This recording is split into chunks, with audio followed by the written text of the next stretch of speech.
Hey everyone, my name is Alex here at Fusion Motorsports USA, and in this video we'll be walking you through how to remove and replace your door trim on your Tesla Model 3 and Model Y. For this specific install, you guys will need a pry tool and a squeegee that we do provide for you.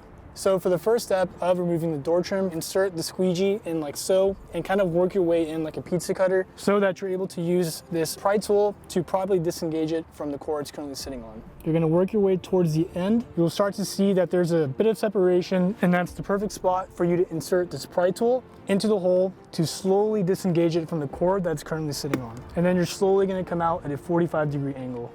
Once you have removed your door trim, you're going to notice that on your brand new door trim, there's a little hook that's going to be located on the back side of like door trim like so. And this is going to come in at a 45-degree angle around the barrier right here. And gently pat in your new door trim.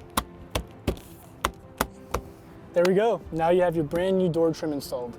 Thank you guys for watching our door trim installation guide. If you'd like to have more information about this and learn about our product, please visit www.fusionmotorsusa.com. Thank you so much, and tune in for more.